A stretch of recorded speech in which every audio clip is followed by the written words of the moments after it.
billahi minasyaitonir rajim. Bismillahirrahmanirrahim. Assalamualaikum warahmatullahi wabarakatuh. Alhamdulillah wa kafa. Wassalatu wassalamu ala nabiyyil mustafa wa ala alihi wa ashabihi ahli sidqi wal wafa. Allahumma salli wa sallim ala nabiyyina wa maulana Muhammadin wa ala alihi wa ashabihi wa man jahada fi sabilihi ila yaumiddin, amma ba'd. Qala Allah ta'ala fi muhkami tanzilihi wa huwa asdaqul qailin. A'udzu billahi minasyaitonir rajim. Bismillahirrahmanirrahim. Syahrul Ramadan alladzi unzila fihi al-Qur'an hudan lin-nasi wa bayyinatin minal huda wal furqan. Faman syahida minkum asy-syahra falyasum. Wa qala nabiyyuna Muhammad sallallahu alaihi wasallam, kam min sha'imin laisa lahu min siyamihi illa al-ju'i wal 'atash. Shadaqallahul 'azim wa sadaqa rasul nabiyul habibul karim wa nahnu ala dzalika minasyahidin wasyakirin walhamdulillahi rabbil alamin. Ma'asyiral muslimin wal muslimat jamaah Masjid Al-Khairiyah yang insyaallah dimuliakan oleh Allah Subhanahu wa taala. Alhamdulillah, ini waktu-waktu menjelang buka. Waktu masih ada kesempatan untuk doa kepada Allah, karena termasuk doa kita saat ini adalah doa yang mustajab. Kita mohon kepada Allah Subhanahu wa taala, yang sakit Allah sembuhkan penyakitnya, amin. Yang punya masalah Allah kasih solusi masalah-masalahnya. Yang lagi punya kesempitan ekonomi, Allah lapangkan ekonominya. Dijadikan keluarganya keluarga yang sakinah, mawaddah, warahmah. Yang belum punya jodoh, Allah datangin jodoh yang soleh atau solehah, amin. Yang mau nambah, mudah-mudahan dapat izin dari istrinya, amin. Amin ya Allah ya.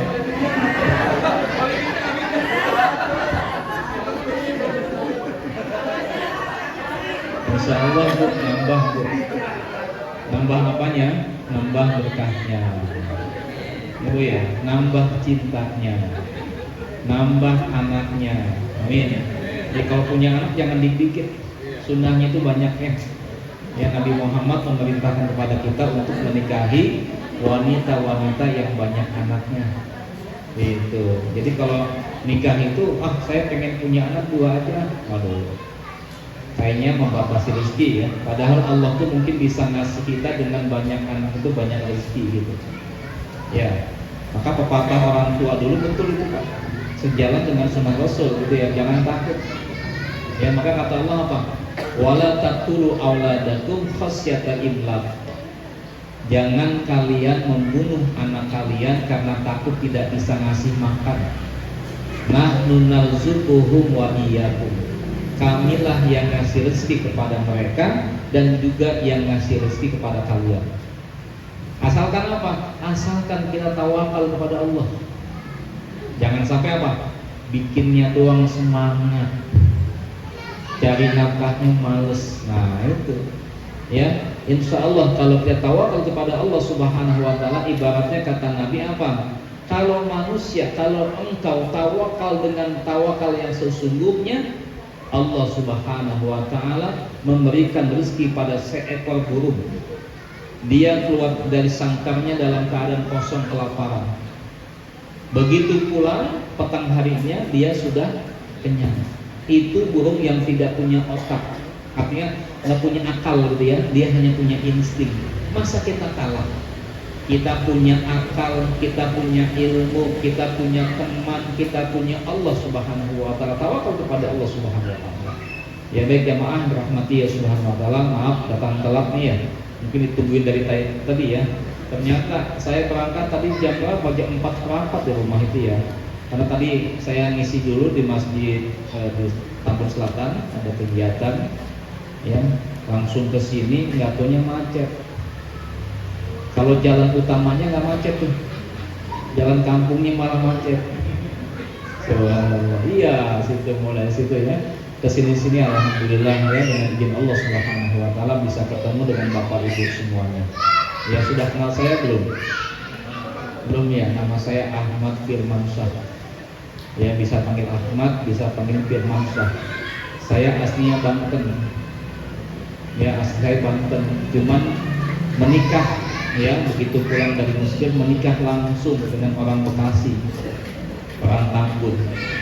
Alhamdulillah kalau nikah sama orang Bekasi Pak, sama orang Betawi, ya orang Betawi itu apa kelebihannya? Latar belakangnya luas. Alhamdulillah ya. Jadi kalau mau bikin sekolahan, tidak yayasan gampang. Ya, Betawi katanya kepanjangannya Betawi itu betah sama wilayah. Nggak taunya apa? Banyak orang Betawi itu nggak mau pindah rumah, betah di kampungnya.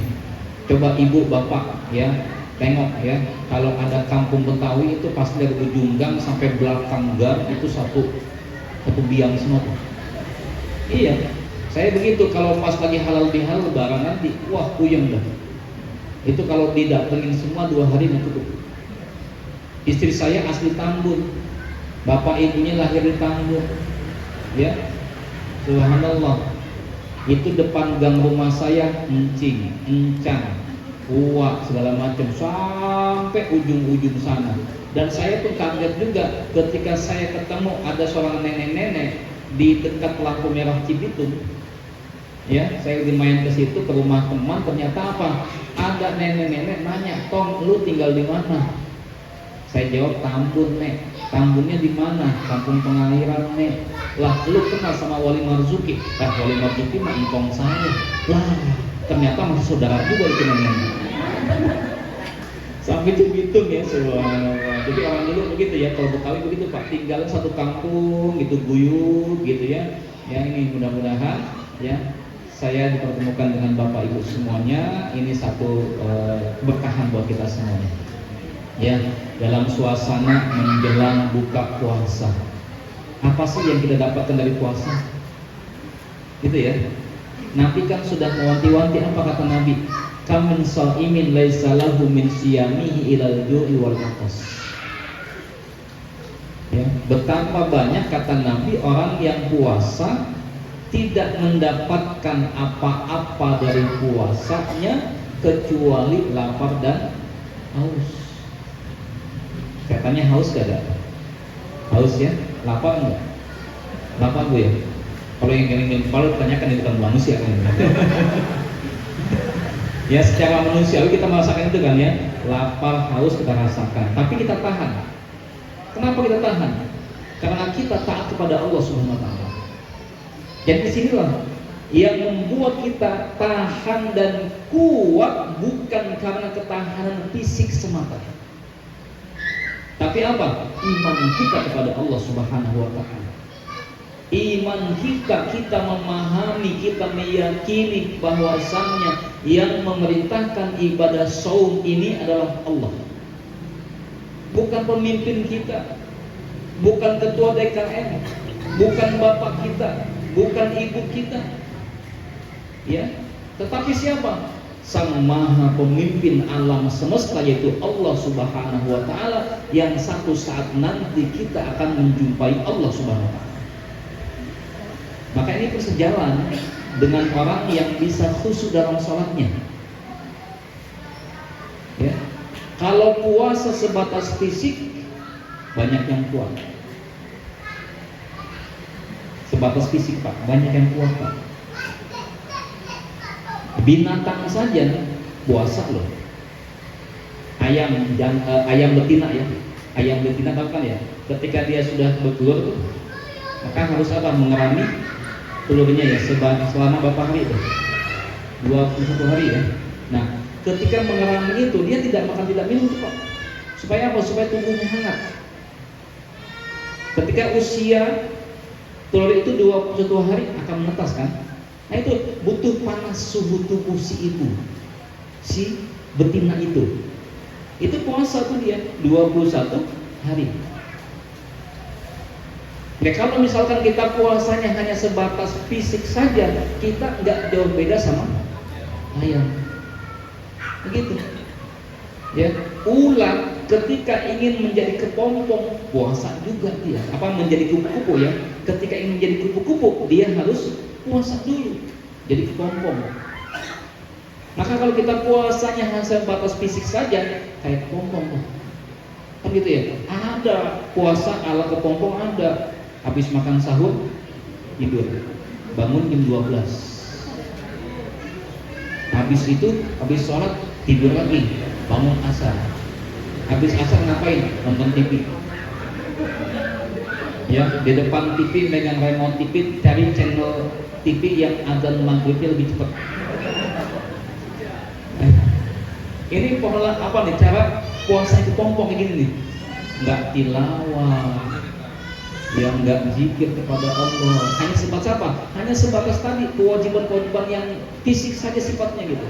Tidak demikian. Ya mungkin kalau anak-anak mungkin masih boleh, iyalah. Mereka hanya awalan gitu pembelajaran gitu ya. Tapi kita nggak lagi begitu loh. Kita sudah jenggotan gitu. sudah tua, sudah dewasa, sudah akan mempertanggungjawabkan semua amal kita di hadapan Allah Subhanahu wa taala. Maka butuh iman, butuh kekhusyuan di situ. Sama seperti sholat. Sholat kita bukan hanya fisik sebatas ruku, sebatas sujud, sebatas duduk, bukan itu. Maka kata Allah apa dalam Al-Quran? Ya, wa innaha lakabiratun ilal khasyin. Ini terkait sholatnya. Wa innaha lakabiratun illa 'alal khasyin. Istiqomah mendirikan sholat itu berat, sulit. Illa 'alal khasyin, kecuali buat siapa? Kecuali buat yang khusyuk dalam sholatnya.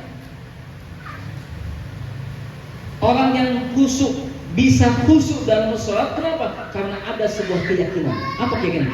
Alladzina yadunnuna annahum mulaqu rabbihim wa annahum ilaihi raji'un.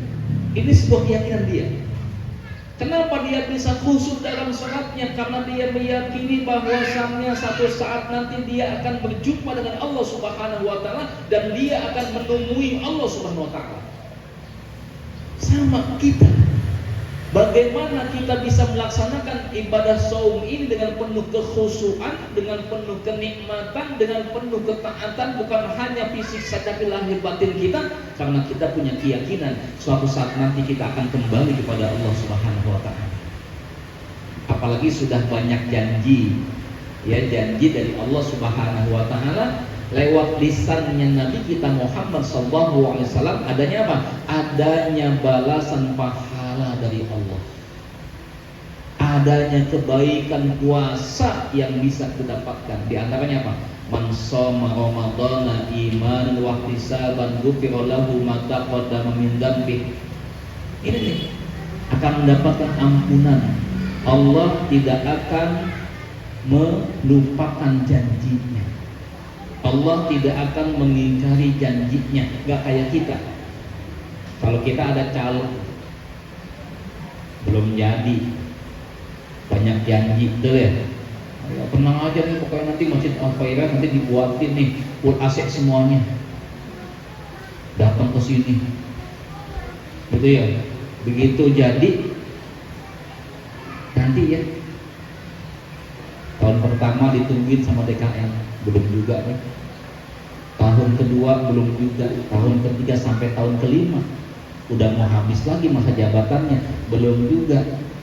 Begitu nyalonin lagi kagak dipilih. Kenapa? Ingkar janji dia. Biasanya gitu kalau orang yang nggak punya janjinya banyak, gitu ya. Tenang aja lah, kayak orang yang sakit pak. Orang sakit nggak bisa ke masjid, didatengin sama DKM. Pak Ustadz, doainnya supaya sembuh, sehat kembali. Saya pengen ke masjid. Ini orang yang nggak sehat nih, pengen ke masjid.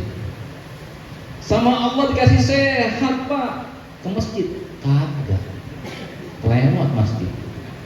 Ya ini ya, karena begitu kita ya, ya subhanallah, jangan gitulah, ya. apalagi janji kita kepada Allah Subhanahu wa taala. Dan ingat, semua yang Allah janjikan kepada kita sedikit pun Allah tidak akan mengingkari janji.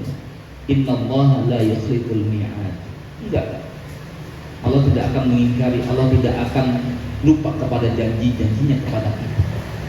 Ma'asyiral muslimin wal muslimat dirahmati oleh Allah Subhanahu wa taala. Maka subhanallah nih, kenapa kok puasa itu ada kaitannya dengan takwa gitu kan ya? Takwa, tahu Pak takwa Pak? Takut sama yang tua. Takwa, takut kepada Allah. Ini makna bahasanya gitu. Takut kepada Allah Subhanahu wa taala. Kalau kata Imam An-Nawawi, takwa itu apa? Takwa adalah upaya seorang hamba untuk melindungi dirinya dari sesuatu yang menakutkannya, yaitu azab Allah Subhanahu wa taala. Apa yang bisa dia lakukan untuk melindungi dirinya dari azab Allah Subhanahu wa taala, yaitu dengan melaksanakan ketaatan kepada Allah, melaksanakan segala perintahnya dan meninggalkan segala larangannya. Itu takwa. Ya, kenapa dikaitkan puasa dengan takwa? La'allakum tattaqun. Ya, karena dalam diri kita itu ada satu kekuatan yang namanya nafsu. Nafsu. Setan sudah dibelenggu pada bulan Ramadan. Dalam sebuah hadis sahih Nabi Muhammad SAW mengatakan apa? Ya, qad ja'akum Ramadanu syahrun mubarakun. Telah datang kepada kalian bulan Ramadan, bulan yang penuh dengan keberkahan. Qad faradallahu alaikumus syiyam. Allah telah mewajibkan kepada kalian siam puasa. Tuftahu fihi abwabul jannah. Pada bulan itu dibuka pintu-pintu surga. Wa tughlaqu fihi abwabul jahim. Dan dikunci pintu-pintu neraka. Wa tudhallu fihi asyayatin. Dan pada bulan itu setan-setan dibelenggu. Pak Ustaz, setan sudah dibelenggu, tapi kenapa masih banyak yang bikin dosa? Di pasar Cibitung ada Pak Ustaz, setan tanpa kaki. Pagi-pagi udah nyambu, kakinya menggantung. Ya, ada kayak gitu? Ada. Iya, di jalan gang depan rumah saya tuh ada tuh, ada kedai kopi, udah pada ngopi. Ya Allah, ya saya cemberutin aja. Kalau diomelin, ngomel balik. Bingung zaman sekarang itu ya. Dinasehatin, dianggapnya apa? Ustadz gak gaul katanya. Akhirnya apa? Benci dengan hati. Apa loh? Kalau digituin nanti anggapnya apa? Ustadznya nggak rahmatan lil alamin gitu ya. Ini bahasanya begitu katanya. Ustadznya nggak sopan lah, ustadznya nggak santun lah, ustadznya nggak ramah. Bahasanya macam-macam. Padahal mereka itu memang penentang agama Allah gitu loh. Senang dengan kemaksiatan. Kok bisa katanya setan itu sudah dibelenggu? Kenapa kok masih juga banyak yang melakukan kriminal? Bahkan kalau makin mengakhiri Ramadan, mendekati Ramadan, mendekati Idul Fitri gitu ya, ini laporan kepolisian Pak. Kata kepolisian apa? Ya, boleh saya kenal dengan Kapolsek Tambun ya. Dia bilang apa? Pak Ustadz, ini makin mendekati Idul Fitri, tindakan kriminal makin tinggi kan? Kok bisa? Harusnya setan-setan nggak kemana-mana gitu ya. Kata setan apa? Nggak apa-apa, gua dibelenggu sama Allah, tapi anak gua jalan semuanya, melaksanakan tugas. Karena apa? Manusia yang sudah jadi setan. Nah di sini ada faktor apa? Faktor nafsu di situ. Nafsu. Ya. Maka yang akan Allah didik dalam diri kita dengan puasa ini adalah apa? Pengendalian hawa nafsu. Apalagi puasa, subhanallah, ada yang ngomel aja kayaknya kita nggak mau ngomel gitu ya. Saya lagi puasa. Nah suami nih pulang kerja nih, kira-kira nih, ya, disambut sama ibunya, dibawelin sama ibunya. Diam apa ngelawan? Ngebawelin lagi. Kalau lagi puasa diam ya. Ya, maklum lah, ya namanya emak-emak begitu. Mak itu penyakitnya apa? Bukan penyakit sebenarnya ya. Ini adalah potensinya ya. Iya, mak itu punya potensi positifnya apa? Mulutnya. Iya. Kita positif aja gitu ya. Karena kalau nggak ada mak itu anak-anak kita nggak bangun makan sahur loh. Betul ya Pak Ibu ya? Iya. Kadang bapak-bapak pakai logika ngebanguninnya gitu kan ya. Ya. Ayo bangun gitu kan. Sekali bangun udah gitu kan nggak bangun. Yang ngomel siapa? Mama. Abi gimana sih diam aja? Belum bangun itu anak-anak gimana sih? Udah dibangunin. Mamanya begitu mamanya, ayo bangun pada bangun semua. Ya alhamdulillah nih potensi kebaikan juga nih. Ya, jadi Allah Subhanahu wa taala menciptakan wanita itu bisa mengeluarkan kata-kata sehari semalam sebanyak 25.000, ini kebaikan. Beda dengan laki-laki. Kalau laki-laki itu seharian hanya bisa mengucapkan kata-kata 9.000 kata. Wanita tuh maksimal 25.000. Makanya kalau bapak kalau punya istri nih mau baleghah penceramah ya alhamdulillah. Stop kata-katanya habis di luaran buat ceramah. Begitu pulang ke rumah habis diem dia. Ya ini ya. Nah ini hati-hati nih, jangan pancing emosi. Jangan terpancing emosi dengan itu. Ya kita alhamdulillah kita bukan mengendalikan gitu ya. Ketika kita puasa kita tahan itu. Wah saya sedang puasa nih. Saya tidak ingin puasa saya rusak. Saya tidak ingin batal pahala saya. Mungkin ya ada yang batal puasanya tetapi tidak batal pahalanya. Ada gitu ya. Ada. Siapa? Ibu-ibu. Ibu-ibu ya. Niat puasa tapi ternyata ada siklus, ada tamu yang datang. Dapat pahala Bu? Dapat. Pahala apa? Niat puasa. Jadi orang beriman itu karena niat baiknya dia mendapatkan pahala. Satu pahala dapat dia. Ya, dia punya niat puasa. Sudah makan sahur gitu ya. Tiba-tiba apa? Menjelang subuh datang tamu. Enggak jadi puasa. Pahalanya dapat alhamdulillah. Kan gitu. Ya, ini ya. Jadi jangan sampai nih batal pahala kita dan juga batal puasa kita semuanya. Seolah-olah apa? Seolah-olah kita puasa tetapi nggak dapat apa-apa, nggak ada pahalanya. Ibu kalau ngomelin anak susah bangun sahurnya itu pahala dapat. Iya. Ya ngomelinnya bagus-bagus gitu ya. Anak soleh, ayo bangun. Jangan begini, dasar pemalas gitu, jangan. Anak solehah gitu kan, ayo bangun, apa tuh. Jadi doa juga ya, ngomelin sambil berdoa gitu kan ya, gitu Bu ya. Ngomelin suami sama Bu supaya dapat pahala. Jangan ngomelin Pak ayah yang payah, jangan. Tapi apa? Ayah yang baik dan solehah. Ayo, udah solehah gitu ya, jangan. Baik dan soleh maksud gitu ya. Ayah yang baik dan soleh, ayo bangun pergi berangkat ke masjid gitu kan, sholat gitu kan ya. Jangan malah payah suami kayak begini, nyesel nikah sama kamu. Nah jangan. Itu adalah doa, hati-hati. Segala ucapan kita bisa doa. Kalau pas diucapkan ketika itu malaikat mengaminkan, maka itu bilang. Ya itu ya, jadi puasa itu bukan sebatas fisik menahan, tidak makan, tidak minum, lapar, dahaga, itu yang harus didapatkan. Ya, jadi ada ketakwaan di situ. Berupaya mengendalikan diri kita, mengendalikan hawa nafsu kita. Lebih-lebih saat ini nih, ini jangan keluarin dulu takjilnya, belum waktunya. Ya, masih lama, masih 20-30 menitan lagi lah. Ya, nah. Kenapa demikian?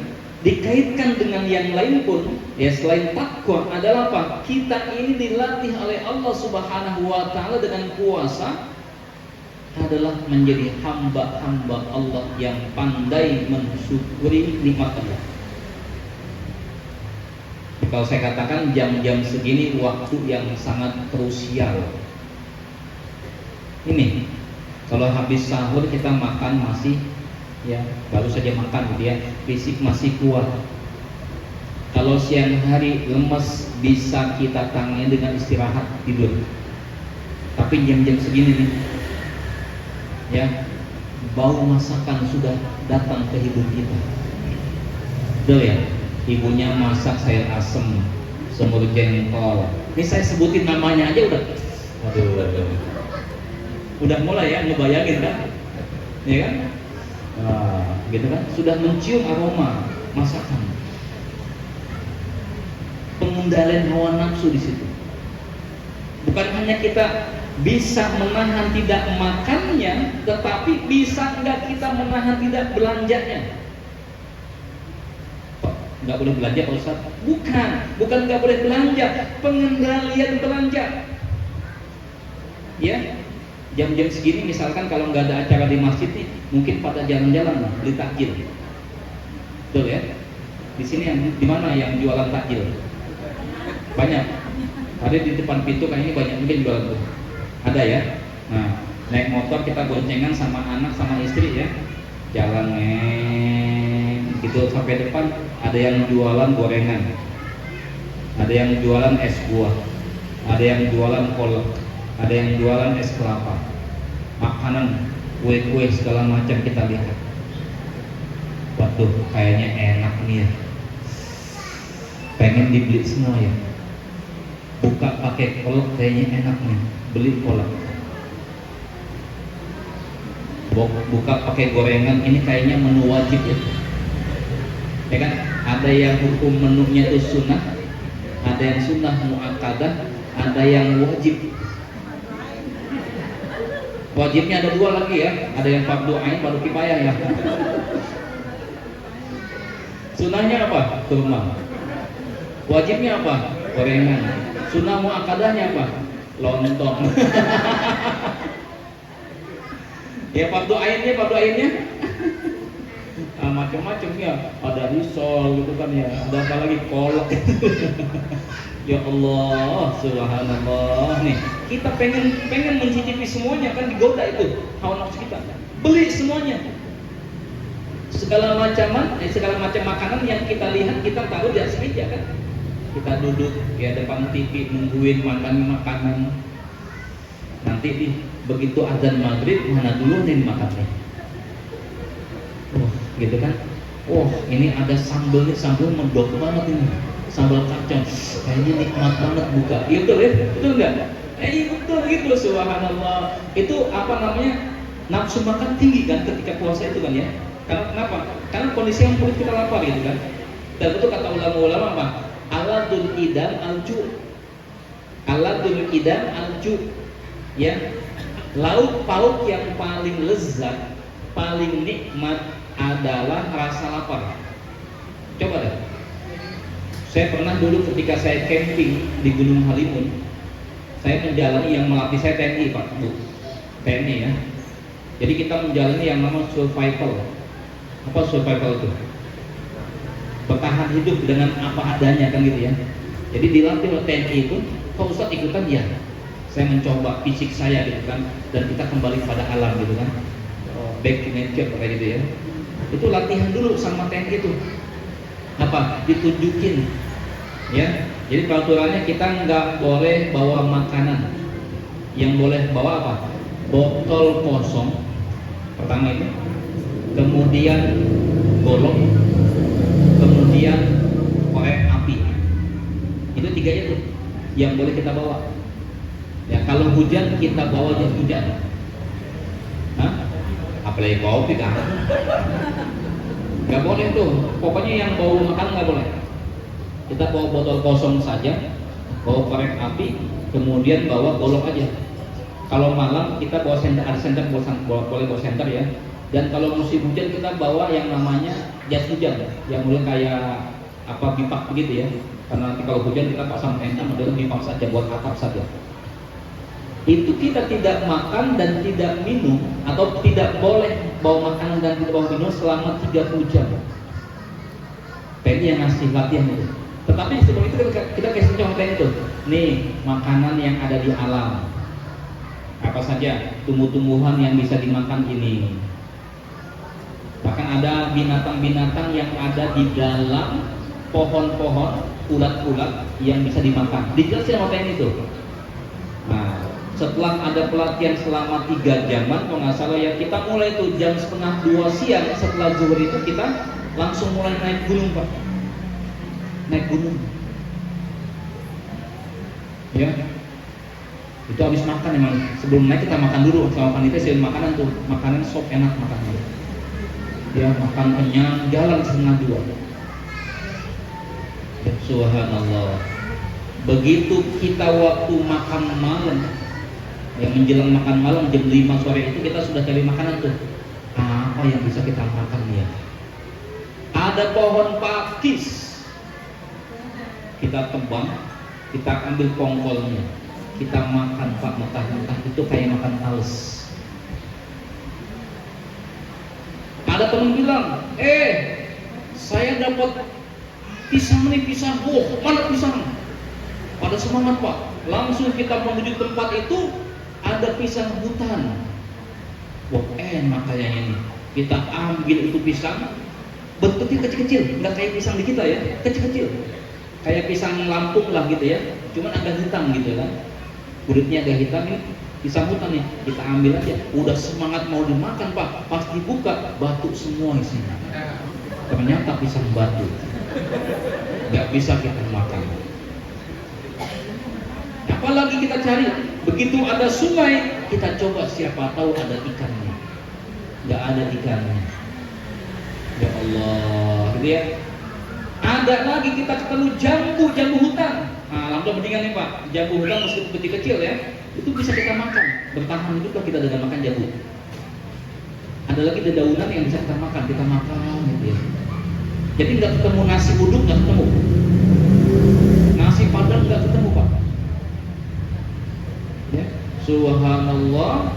Selesai itu semua selama 30 jam.